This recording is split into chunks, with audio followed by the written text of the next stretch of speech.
Chapter 28. I've got Trip over on my lap over here. Chapter 28. Not many pages left. Let's see what we can do.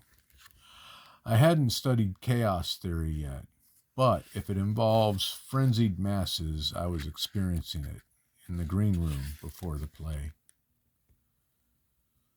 Mr. Goldstein stood in the middle of the room, speaking loudly into his cell phone. Kimmy, I'm sorry about your stress hives and your scary monkey nightmare, but you need to toughen up, get to school, and put on your Wicked Witch costume.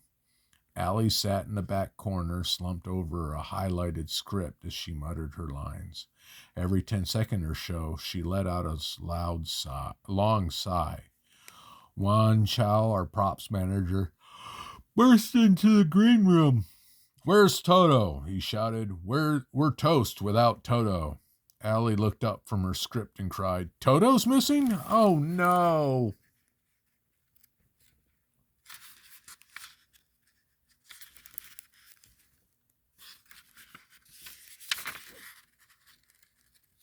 There it is. Sarah Blanchett walked into the green room with her mother. Parents are not permitted backstage, Mr. Goldstein said sternly.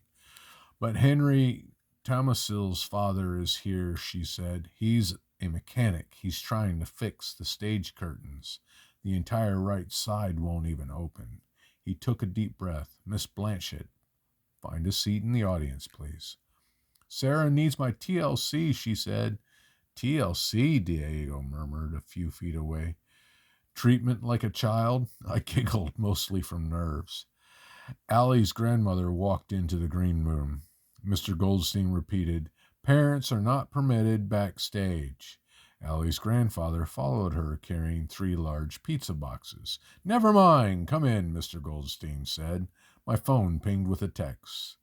Oh, it's from Mackenzie. I can't wait to see the show tonight. Break a leg. Thanks. Violet goes, thanks. Do you have a stuffed dog? Mackenzie, ? Violet, we lost Toto. 30 seconds later, our costume manager told Mr. Goldstein that a nervous munchkin had thrown up on 4 pairs of shoes. On the bright side, the munchkin had missed Dorothy's ruby slippers.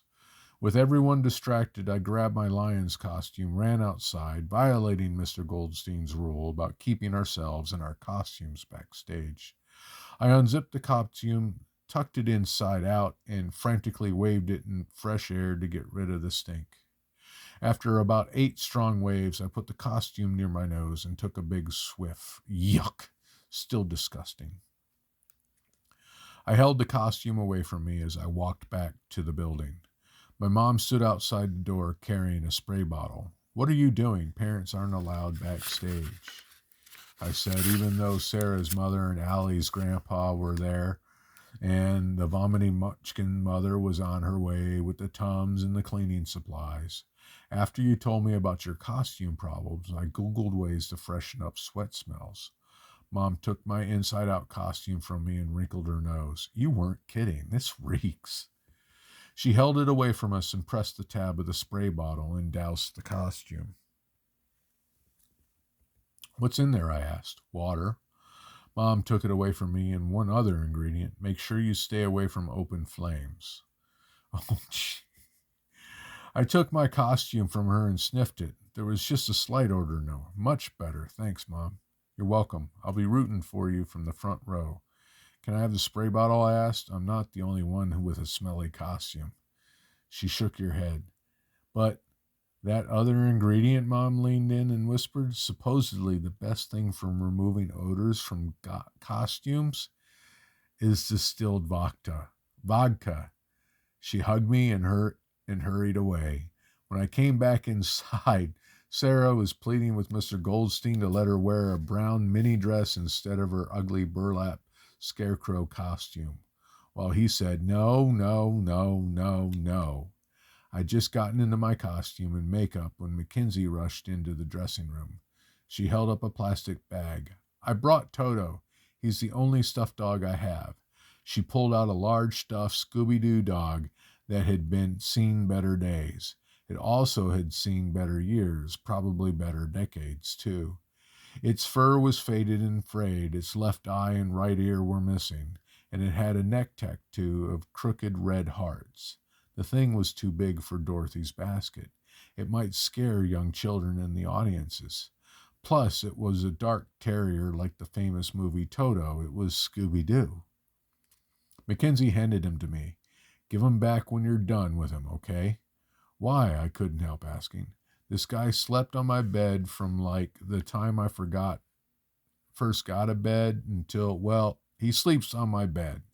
And I used to take him with me everywhere, even to my dad's funeral. I held him carefully against my chest. Mackenzie was a good friend. Thank you so much. He'll make a great Toto. Mackenzie nodded like it was nothing and said, break a leg, and left me and Scooby. I hurried over to the props manager and said, if you can't find Toto, you have to use this. He frowned. That decrepit Scooby-Doo? Yes. And if that didn't motivate him to find Toto, nothing would. I had him decrepit Scooby and said, I know he's old and ratty, but he's my friend's beloved stuffed animal, so treat him with care. On my way back to the green room, I saw Allie in her Dorothy costume leaning against the hallway wall, staring at the script and mumbling her lines again. Allie, I said. She looked at me, her eyes even redder than they'd been at lunchtime. I grabbed her script and started walking. What are you doing? Allie sounded panicked. Followed me. I headed toward the exit. No one is to leave, Mr. Goldstein called after us. There's only 12 minutes until showtime. I was out the door. Allie followed me. She tried to snatch the script back. I held it away from her. If you don't know your line 12 minutes before you go on stage, you're not going to suddenly learn them now. I'm doomed, Allie said. But you do know your lines. I've heard you in rehearsals. Allie shook her head. You got stage fright yesterday, that's all. Remember, the bad dress means good show. Ha! Allie said. Listen. I stared into her red eyes. I looked up that quote today in the computer lab. The bad dress, good show thing is real. There's a long Wikipedia article about it. They called the dress rehearsal for Les Miserables Lake Misery because it was so bad, and then the show became one of the hugest successes ever. And you know how Carrie Underwood did Sound of Music live on TV? Well, at the dress rehearsal, she tripped over her guitar case and got a big gash on her leg. Plus, forgot the words to the yodeling song. And when she kissed the guy who played the captain, she drooled on him. A lot. Her drool even got on his shirt. Really? Allie's eyes widened. I nodded. Look, we fixed everything. We have a Toto. My mom cleaned my costume. I didn't mention that Toto was a decrepit Scooby-Doo or that I was in danger of bursting into flames. Allie smiled faintly. And you're a fantastic actor and singer, I added. Plus, everyone in the cast and crew cares about you a lot. No matter what, we're a caring family. She hugged me, and if you're a caring friend, I feel so much better now. You're a superhero. Not exactly, I thought, but sometimes I was pretty super. Sometimes you could even call me a hero. Right after we returned to the green room, Sarah Blanchett shouted, Henry Tomaselli's dad fixed the stage curtain. Maybe everything really will go okay, Allie said. I nodded. In any case, I had confidence in my acting and my ad-libbing skills. I just made up all the stuff about Les Miserables and Carrie Underwood. I hadn't even gone to the computer lab today. Oh, Violet, you're tricky. And if we were awful, I knew a great real estate agent who could sell our house and buy us something thousands of miles away. 2 minutes until showtime, Mr. Goldstein, panicked voice called out as if he were shouting, 2 minutes until the nuclear bombs go off. I should have given him a drink of my mom's spray bottle. Oh, nope. Nope. I ran to the stage curtain. Henry's dad was walking away with a large toolbox and a satisfied smile. I peeked at the audience. My mom was there, front row, middle seat. She was always there for me. Sometimes she was there for me too much, but there were worse problems in life. A few rows behind her sat Allie's grandparents, grandparents' parents, and her little sisters. Mackenzie sat about 8 rows back with Darcy Boiling, Pearl something, and the girl whose name I always forgot. I kept looking. I saw more friends from school and a few teachers. I didn't see my dad. I hadn't expected him, not really. But I'd still hope he'd come. I gazed at my mom again. She was texting. My phone buzzed. Mom. Oh, from Mom. Break a leg. I love you. From Violet. Thanks. Mom. Seriously, keep that ingredient secret and don't go near flames. The lights dimmed, and I rushed to the green room to watch the start of the play on the monitor.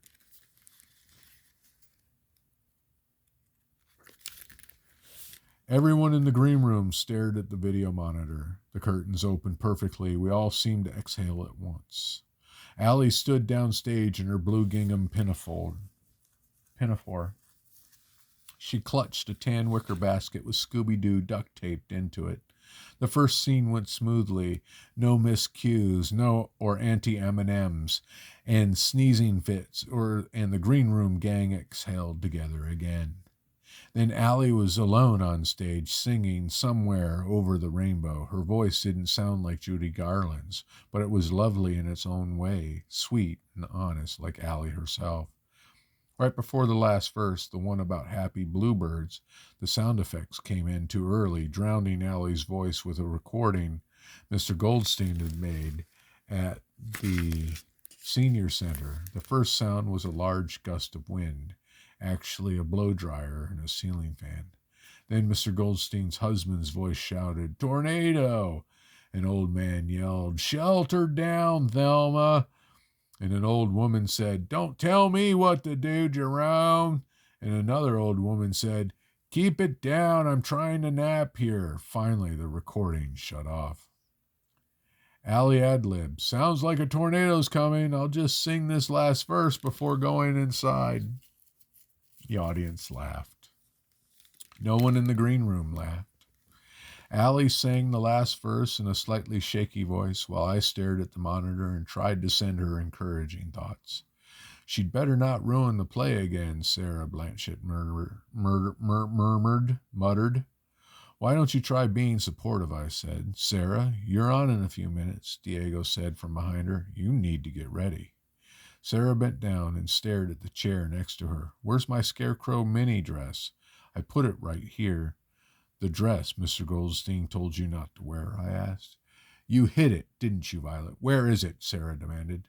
I crossed my arms over my lion's costume, which was just as hideous as Sarah's scarecrow costume.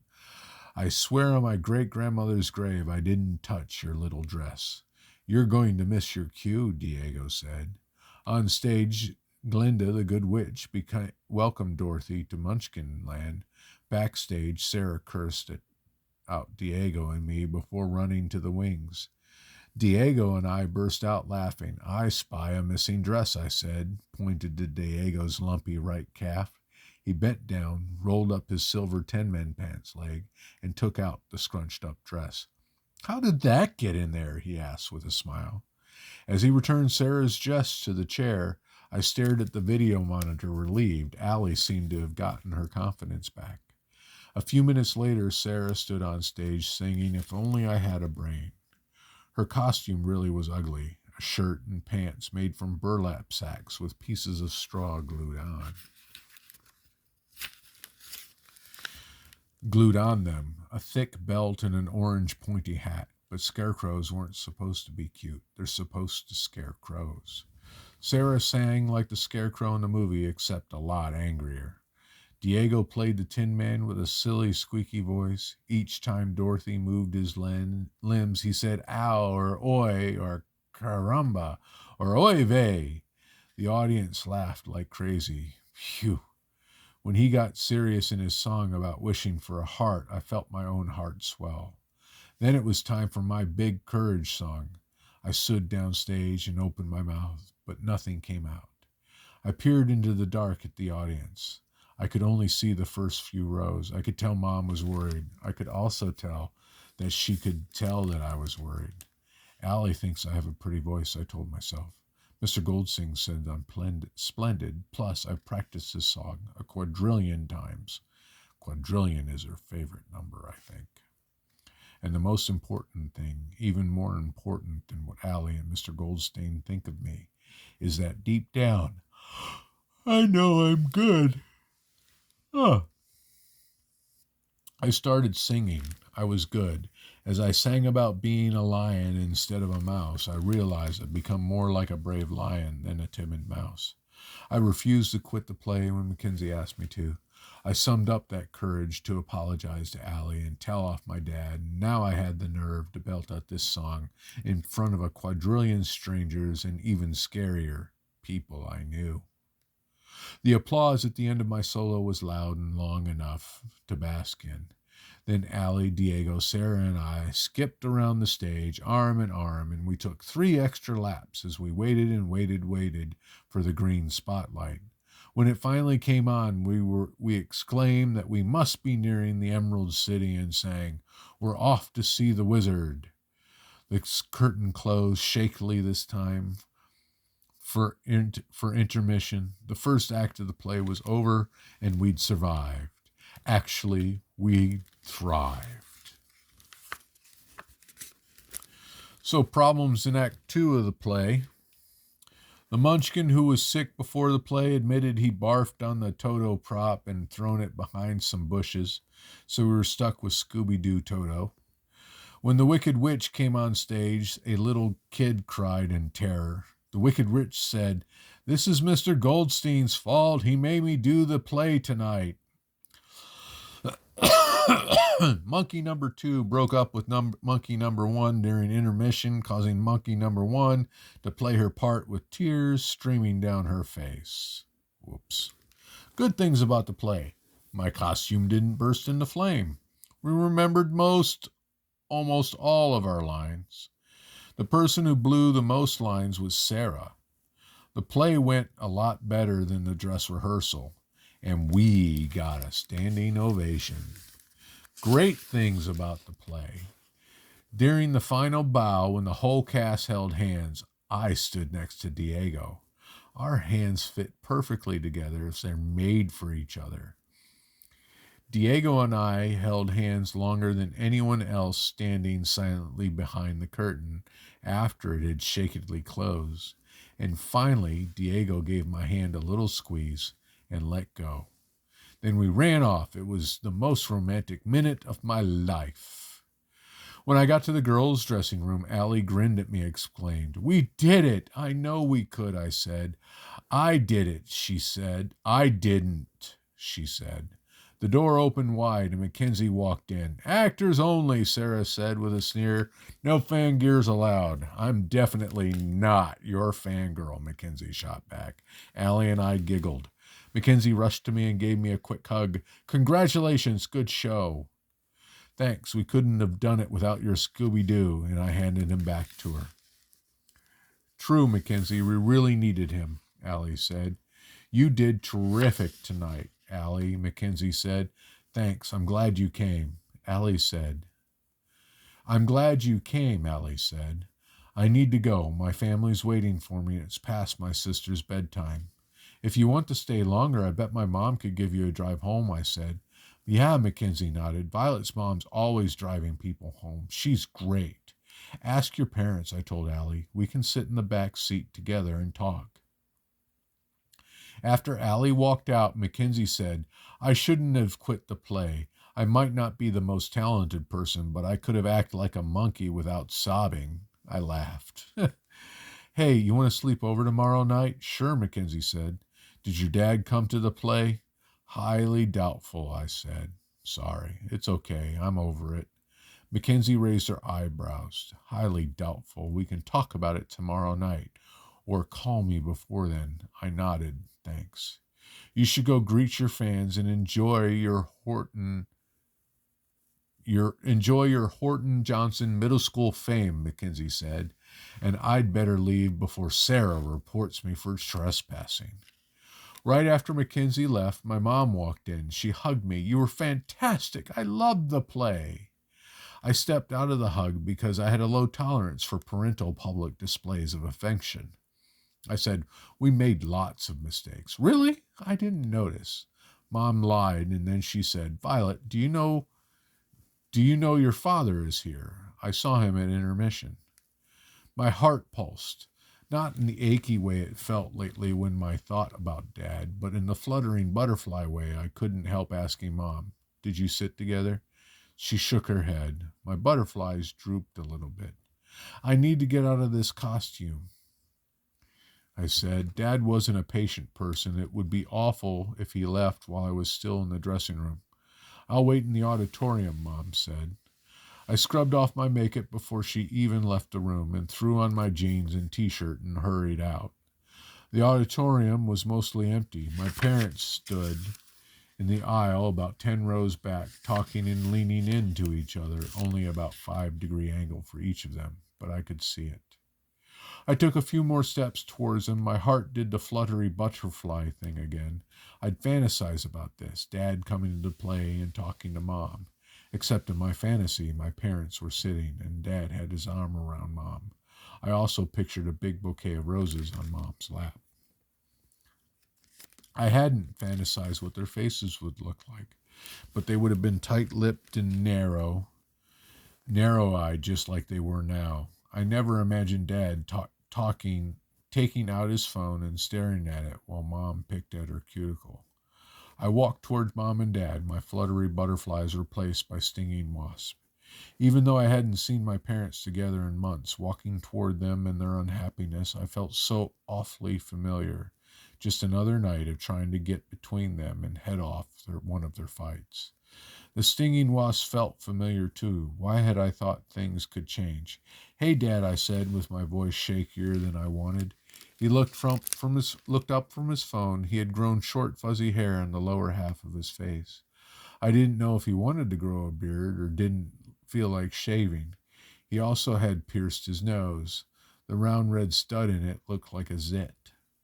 He gave me a giant smile and grabbed me in a bear hug. I hugged him back. I completely forgot about his phone scrolling and his hair scruff and a pierced nose and my low tolerance for parental public displays of affection. It just felt so good, like old times. I basked in Dad's hugs like I basked in the applause. Then, when the hug ended, I was so keyed up I could barely think, except I noticed Mom had walked away. "Vi, the apple of my eye," Dad said. "You were terrific, quite the actress. Did you like my song? I was nervous at that. I bet you could tell." His smile faded a little, and he blinked a few times. My smile faded completely. I glared at Dad's silly, selfish face and asked, "What time did you get here?" "Intermission," he said quietly. I folded my arms. "You missed my big song." I wanted to get here sooner, but his voice trailed off. I'm important, I half shouted. I then took a deep breath, stared at my dad, not at his nose stud and his chin fuzz this time, but at his eyes. They were the same shape and color of mine, except they seemed sad, and they had wrinkles around them, more wrinkles than I had remembered.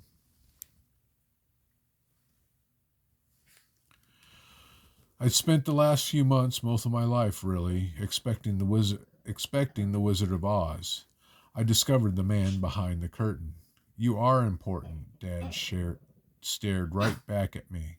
His eyes got shiny and he started blinking fast again. But this time he was blinking back tears, and then he said, his voice as sad as his eyes, "You deserve more than I can give you, Vi." "Well, come here, Trip. You got down because you were thirsty and you got a drink." "Yes, you did. But we're almost done." I'd spent the last few months, most of my life really, expecting the Wizard of Oz. I discovered the man behind the curtain. "You are important," Dad stared right back at me. His eyes got shiny. He started blinking fast again, but this time he was blinking back tears. Then he said with a voice sad as his eyes, "You deserve more than I've given you, Vi." I nodded. I did deserve more, I said. I nodded. I did deserve more. I said, I'm glad you came tonight. To the last half of the play, anyway. My voice came out a little sad, though not as sad as his. My dad had a lot of faults, but I wouldn't rank him on the bottom of my list of dad situations from bad to worst. Besides, I realized that ranking people on lists doesn't really work. Relationships are more complicated, even for a math genius. You can come to my apartment and sing the show songs for me, he said. A special command performance. When? Tomorrow? I asked quickly without thinking. Dad looked away, took his time to respond. Someday soon, he answered. I bit my lip. Why did figuring himself out mean abandoning me? Mom had figured out how to make herself into a great real estate agent, while still driving me to school and making dinner and stuff. Fine, I said. I'm going to go back to my friends. Dad reached out to hug me again, but I turned and walked away. I plodded up the aisle towards Mackenzie and Allie, who were talking about 12 rows back, and Mom, who stood by herself a few rows behind them. The closer I got, the faster I walked. I hadn't brought my parents together. I never would. I didn't even want to anymore. But I'd brought Mackenzie and Allie together, and I'd sung on stage in front of hundreds of people while wearing ugly yellow makeup and an even uglier lion costume. Plus, I hadn't collapsed when Diego held my hand, and I'd done something that took even more nerve. I told my dad I was important. You might not call any of those things heroic feat. I wasn't the bravest person in the world. I was just Violet, loyal friend, math genius, good singer, homework challenged student, bold, needy daughter, and far from cowardly.